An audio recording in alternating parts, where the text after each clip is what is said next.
Yesu Kristo alikubali kufa, akakubali kuacha vyote alivyokuwa navyo, akakubali kuacha mamlaka, heshima na utukufu aliokuwa nao huko mbinguni.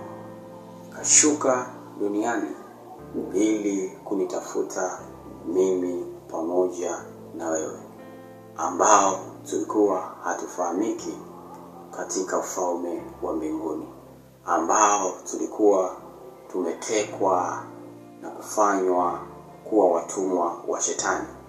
Wakati huo Shetani akituendesha katika mambo yasiyofaa na yasiyompendeza Mungu. Lakini Yesu hakuangalia ni namna gani ameyaacha yote kwa ajili ya kuja kututafuta mimi na wewe. Mbele za Mungu alituona kama wanadamu ni watu wa thamani, na yale matendo mabaya na machafu tuliokuwa tukiyafanya Mungu aliona hatuyastahili kuyafanya. Ndipo akamtuma Yesu Kristo. Yesu Kristo alikuja kwetu kutuondoa katika dhambi na vifungu vya maovu ili kutuweka salama katika njia iliyo njema. Na baada ya Yesu kuja, alituelekeza akatufundisha habari njema za kumjua Mungu na kujua ufalme wa mbinguni. Lakini pia hakuishia hapo tu, bali alisimama pamoja na sisi, akaamua kufa msalabani ili ile dhambi ambayo ilikuwa imetushikamanisha au tumejifungamanisha nayo aweze kuiondoa kupitia sadaka ya damu yake mwenyewe. Na baada ya hapo Yesu Kristo alisema ya kwamba yote yamekwisha. Tafasiri yake ni kwamba yale mabaya tuliyokuwa nayo yote yaliisha, na kila mwanadamu alihesabiwa kuwa na haki.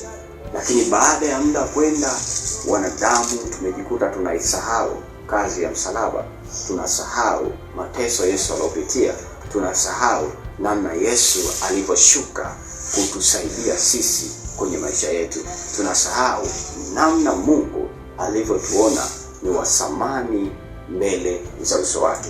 Badala yake tumeamua kuishi katika maisha ya dhambi. Tumesahau neema ya wokovu na lile neno ambalo Mungu alituhesabia kuwa tuna haki. Tumejishikamanisha na dhambi na tumekataa neema ya msalaba. Ndugu yangu, nataka kukwambia kitendo cha Yesu kuja duniani na Mungu kumtuma Yesu ili amuokoe mwanadamu, tafasiri yake ni kwamba alituona hatustahili kuishi maisha ya dhambi, akatuondoa katika dhambi na kutuonyesha njia itupasayo kuenenda. Sasa ndugu yangu, kwa nini bado unaendelea kuishi yale maisha ambayo Mungu aliyakataa hapo mwanzo na akaamua kumtoa mwanae wa pekee ili atuonyeshe njia ya kweli itupasayo kuenenda katika maisha yetu? Dhambi ni mbaya, na dhambi hiyo inamchukiza Mungu, na dhambi hiyo inapelekea mwanadamu kukosa vitu vingi kwenye maisha yake kutoka kwa Mungu. Kuna baraka zingine hauwezi ukazipata kutokana na dhambi unaoifanya. Kuna mambo mengine mabaya yanaweza kukukumba kutokana na dhambi unaoifanya. Ukisoma habari ya mfalme Sulemani, baada ya kumkosea Mungu, kuna vingi ambavyo Mungu aliviondoa kwenye maisha yake. Mungu na akubariki, neema yake, baraka zake ziwe juu yako, na pia Roho wake Mtakatifu asimame akufundishe na kukuelekeza nini Mungu anataka kwenye maisha yako hapa duniani.